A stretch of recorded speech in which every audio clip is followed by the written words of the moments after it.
everybody and welcome back to my channel. Today I'm going to be doing my very first book haul of the year.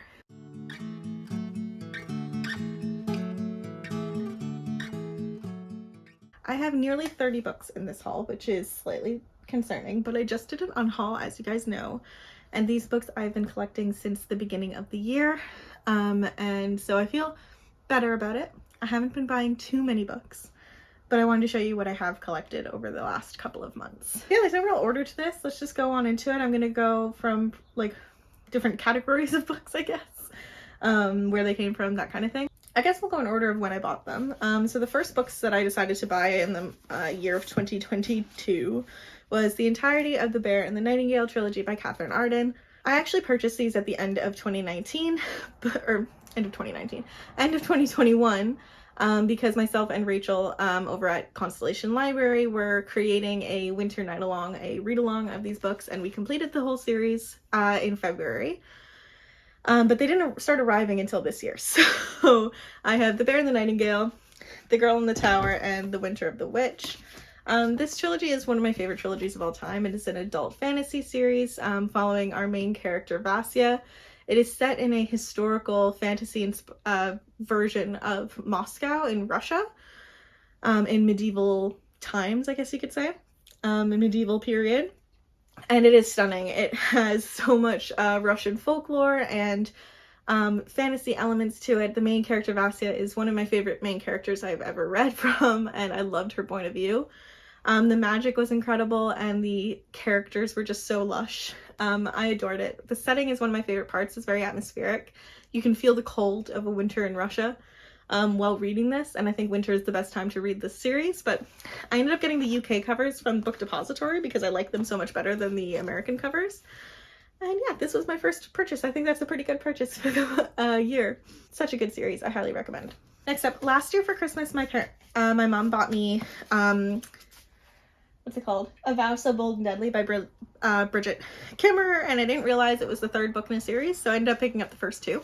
And that is A Curse So Dark and Lonely and A Heart So Fierce and Broken. This is a YA fantasy retelling of Beauty and the Beast, and it's kind of like a portal fantasy as well. It follows our main character, what's her name? Harper. She has cerebral palsy, and her father's gone, her mother's dying, and her brother is constantly underestimating her. She gets pulled into a magical world from the streets of Washington, D.C., and the world is that of Prince Rain, the heir to Emberfall. He's cursed by a powerful enchantress to repeat the autumn of his 18th year, and can only be saved easily if a girl fell for him.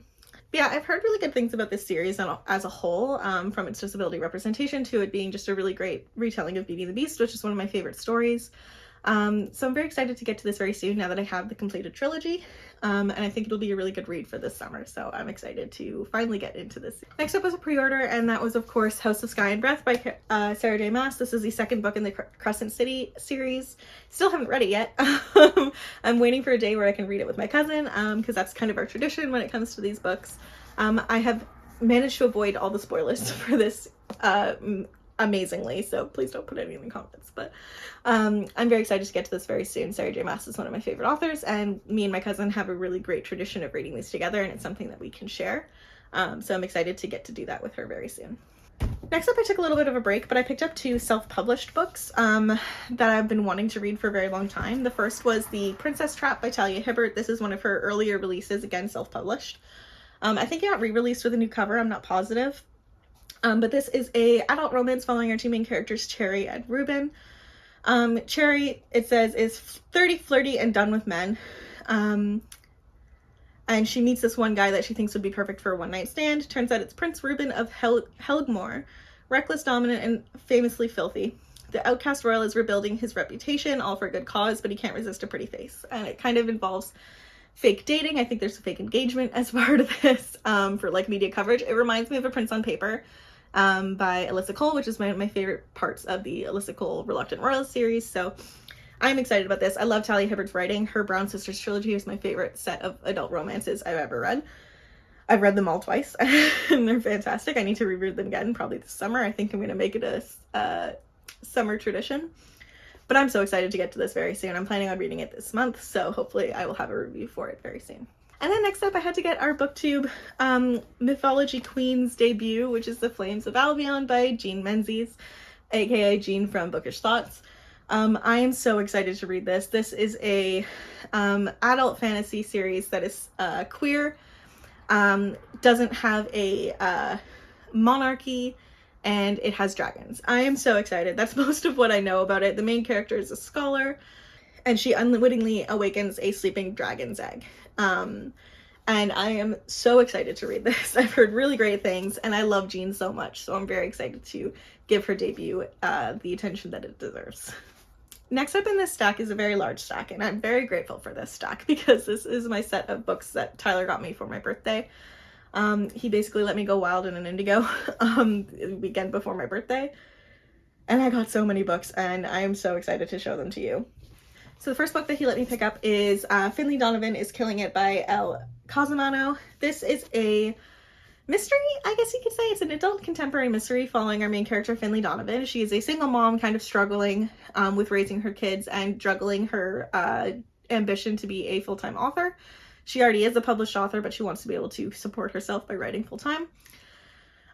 She's having a meeting with her agent in a coffee shop and talking about her next book plot involving assassins, and ends up getting mistaken for a hitwoman and asked to kill this woman's husband. It says on the back, Finley soon discovers that crime in real life is a lot more difficult than its fictional counterpart as she becomes tangled in a murder investigation. This book was so much fun. I read this book in one sitting. It was absolutely fantastic. I gave it a 5 out of 5 stars. I saw this originally on Kayla's channel over at Books and Lala, and I'm obsessed with it. I want to get the sequel so bad, and there's a third book that's going to be coming out this year. But I adore it. Finley was such a funny character. The story had so many twists and turns, and you didn't know where it was going to end up. It was absolutely ridiculous and such a fun time. I highly recommend. Next up, I got what is probably my favorite book of the year so far, and that was Delilah Green Doesn't Care by Ashley Herring Blake. This is a fantastic sapphic adult contemporary romance following Delilah Green and Claire Sutherland. Delilah is kind of estranged from her family. Her dad died, and she didn't have a very good relationship with her stepmother or her stepsister. Growing up, she was kind of an outcast. She moves to New York to become a photographer and an artist, and ends up being called back to Bright Falls, where she grew up, to be the photographer for her sister Astrid's wedding. Astrid's best friend from childhood, Claire, is a single mother and trying to enter the dating game once again, while trying to maintain this relationship with her daughter. Her and Delilah end up hitting it off, and the two of them end up having this incredible relationship form over the course of the 2 weeks that Delilah is there for the wedding festivities. I'm obsessed with this book. I'm obsessed with this book. I absolutely adored it. I read it back in March, and it was just absolutely stunning. It was one of my favorite queer romances I've ever read. It was so wholesome, and the relationship between these two characters was fantastic. Also incredible was the relationship between Delilah and her family, and having that kind of be fleshed out, specifically her relationship with her sister Astrid. I'm so excited for the next book. It's going to be following Astrid. And I'm obsessed with it. I can't stop singing its praises. I'm recommending it to everybody, including you. 5 out of 5 stars. Absolutely adored it. And it was probably one of the best books out of this entire haul. Next up, I picked up Not the Witch You Wed by April Asher. This was very much a spur of the moment, I didn't really know what this was about kind of book. I saw the cover and I really enjoyed it, and I love a witchy rom-com.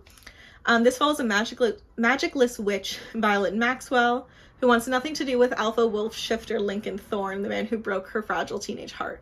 But when the two of them are forced by arcane supernatural laws to find mates, Violet and Lincoln agree to fake date their way to fake mating in order to conjure themselves some time. So it is very much a witchy, supernatural, paranormal rom-com.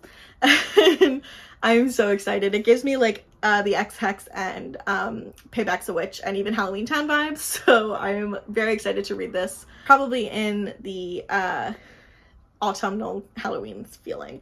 It was blurbed by Mia Sosa, who wrote The Worst Best Man, which is one of my favorite books of 2020. So I'm very excited to read this. The tagline is magic never made love any easier. And I think it's going to be adorable. I said this was another kind of unintended read. This is actually a book that was originally published on Wattpad, and it got published. It's called Lockdown on London Lane by Beth Reekles.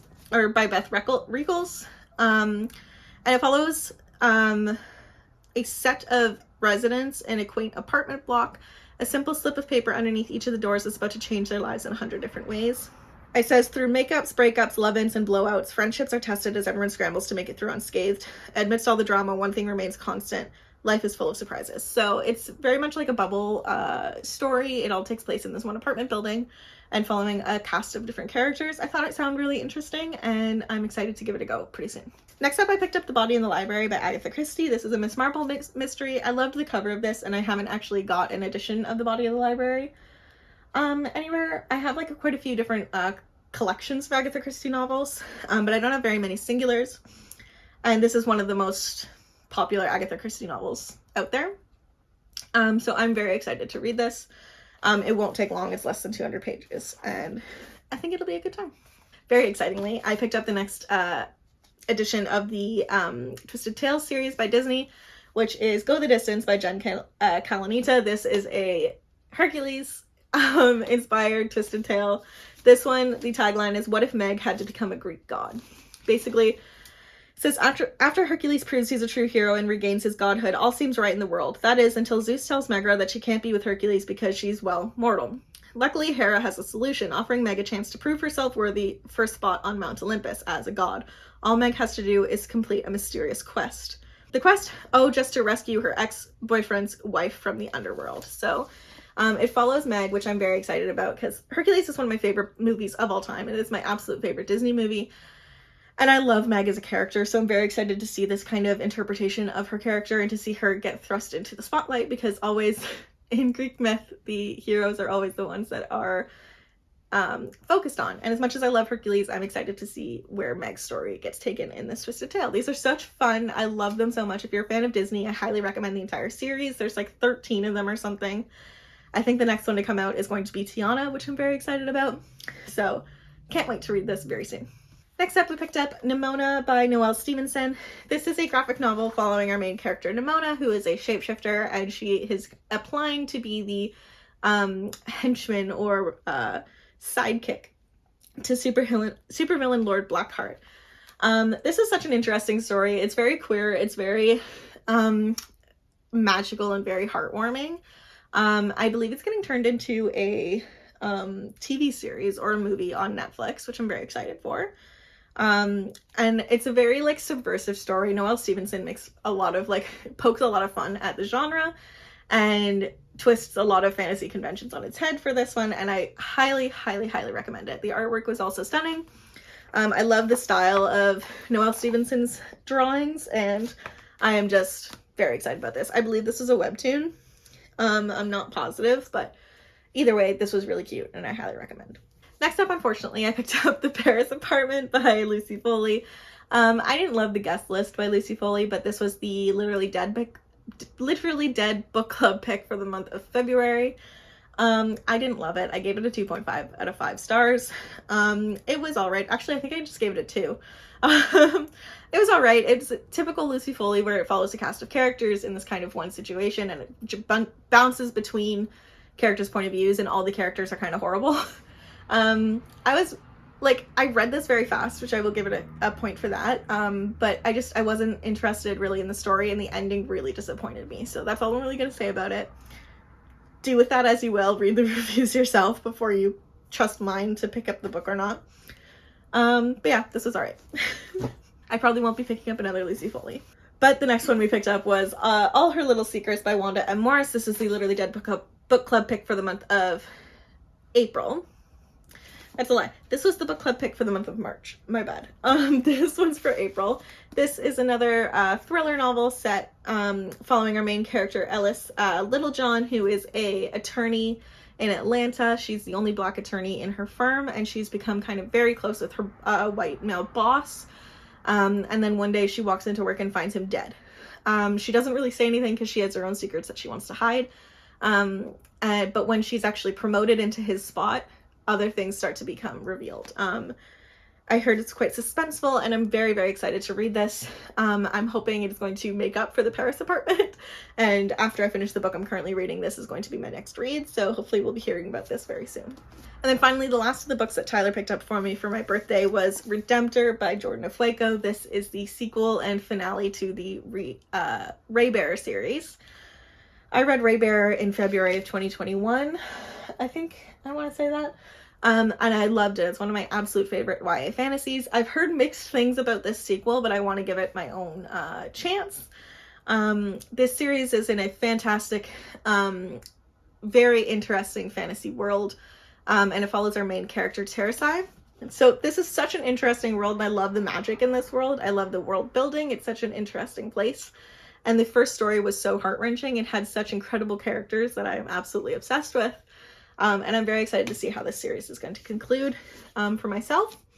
Hopefully I'm going to get to it very soon. Next up, I picked up a few books just for myself over the last couple of months, just on a whim. The first book I actually got sent to me by my friend Molly, which is very exciting. I got sent her sequel, Somewhere in Styria. This is the second book in her Library of Teeth series, the first book being Bite Back. I am still partway through Bite Back. I've been reading it kind of slowly. But I'm so excited to have a physical copy of her second book. This follows our main character, Henry, who basically enters into a relationship with her professor, who's also a vampire. It has a bunch of queer representation. There's a polyamorous vampire relationship, and it's just such a stunning, different story. And I'm very excited to read the sequel. So very much thanks to Molly for this, and I can't wait to read it. Next up, I picked up Read Between the Lines by Rachel Lacey. I loved this book. I read this book just a week ago or so now from the time that I'm filming this. This is another sapphic adult romance book following our main characters Rosie and Jane. Rosie is the owner of this bookstore Between the Pages. It is inherited from her mother, and it is her absolute life. She has entered into this kind of friendship, flirtationship online with one of her favorite sapphic romance writers named Bree. Bree is a pen name for Jane, who is the property manager of Between the Pages' location, and has just evicted Rosie from her bookshop. The two of them don't know that Jane is Bree, and Bree doesn't know that Rosie is the person that they've been talking to, so there's a bit of a mistaken identity and kind of unknown flirtationship, online relationship. I adored this book so much. The dynamics between Jane and her family, and then between Rosie and Jane as they deal with their stresses to do with their day jobs once they realize who each other is, was such an interesting dynamic to read from, and watching them fall in love and deal with this real world issues was very fascinating, and I absolutely adored it. And then because I got it for $6 on Indigo, and I've seen my friend Coley read this, I picked up The Matchmakers List by Sonia Lally. The back of the book says, one devoted modern woman plus one meddlesome traditional grandmother equals a heartwarming multicultural romantic comedy about finding love where you least expect it.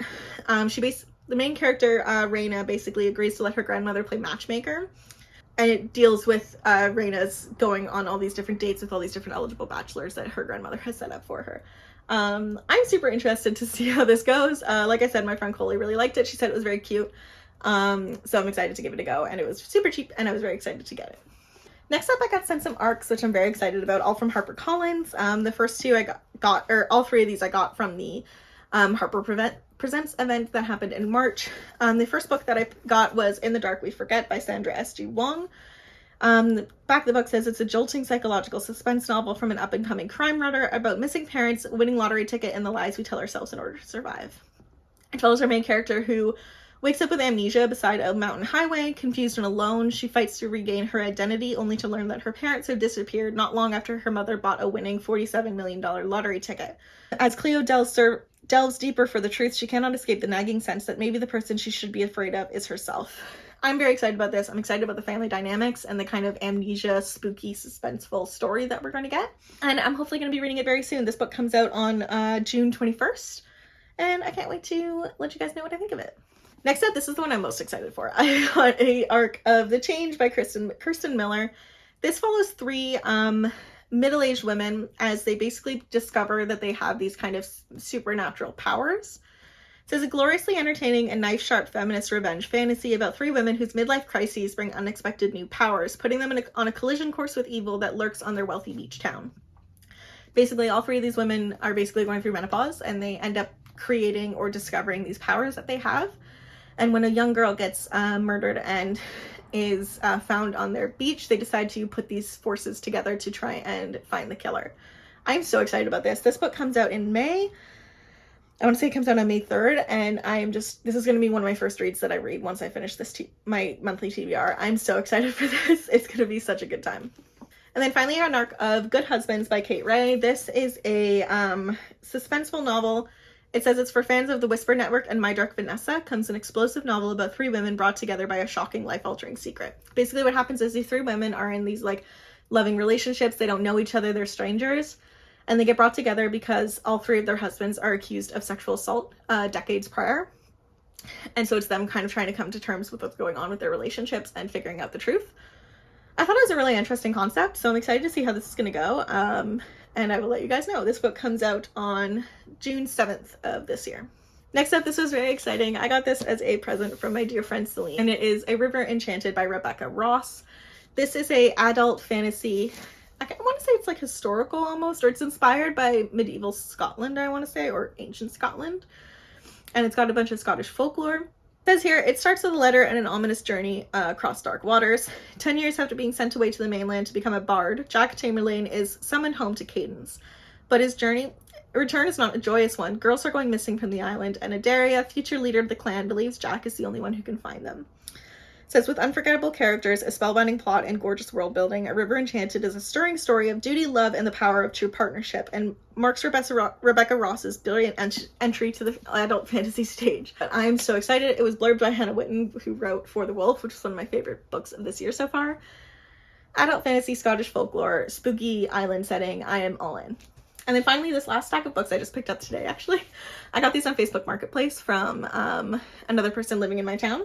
And I got them for super cheap, and I'm excited. The first book I got is My Sister the Serial Killer by Oyinkan Braithwaite. And it says, a darkly comic hand grenade of a novel about a Nigerian woman whose younger sister has a very inconvenient habit of killing her boyfriend. So I heard this is very like satirical and darkly comedic. I've heard great things about it, and I'm very excited to get to it very soon. I think it's going to be an interesting ride. And yeah, it says it all in the title, My Sister the Serial Killer. It's going to be very interesting. Next up is the book club pick for my in-person book club for the month of June. This person happened to be selling the hardcover for like $10, so I jumped on it, and that is Jacqueline Woodson's Red at the Bone. This I don't really know anything about, so let's read the blurb together. It says it's an extraordinary new novel about the influence of history on a contemporary family from the New York Times bestselling and National Book Award-winning author. As two families from different social classes are joined together by an unexpected pregnancy and the child that it produces, moving forward and backward in time with the power of poetry and the emotional richness of a narrative 10 times its length, Jacqueline Woodson's extraordinary new novel uncovers the role that history and community have played in the experiences, decisions, and relationships of these families and the life of this child. That sounds interesting. So it's very, very short, but I'm very excited to get to this in the month of June. Next up, I picked up from this person, The Woman of Troy by Pat Barker. Last year in March, I read The Silence of the Girls, and I really loved it. This is kind of a continuation of that. The Silence of the Girls follows Briseis, who is one of the women who is captured from Troy and taken to the Greek camp, and is given as a slave to Achilles during the time of the Trojan War. This is a continuation of that story, again following Briseis, but also adding to it the women that were taken from Troy at the end of the war, including Helen, Cassandra, Hecuba, and Amina. So I'm interested to see where this story is going to go. The Silence of the Girls destroyed me. It was really, really heartbreaking, but such a powerful story. So I really love Pat Barker's writing, and I think I'm going to love this story. I guess it's technically, I guess, a Odyssey retelling because it takes place right after the Trojan War, but we shall see where it goes with the actual plot of the story. And finally, the last book that I picked up is My Dark Vanessa by Kate Elizabeth Russell. This one I don't know a ton about, but I know it's heart-wrenching and like hard to read. It's not like a fun experience. It says here, exploring the psychological dynamics of the relationship between a precocious yet naive teenage girl and her magnetic and manipulative teacher. A brilliant, all-consuming read that marks the explosive debut of an extraordinary new writer. It's very much a book about trauma, and it's going to be dark, so I am bracing myself for when I read this, but I really do think it's going to be one that sticks with me for a long time. Thank you guys so much for watching. I really hope you enjoyed this book haul. If you know of any of the books that are on this list and if you've read them and enjoyed them, let me know down in the comments below. If you like this video, please give it a thumbs up because it really does support my channel. And if you're new here, please subscribe. I put out new bookish and writing videos every week, and I hope you guys have a lovely day. Bye-bye.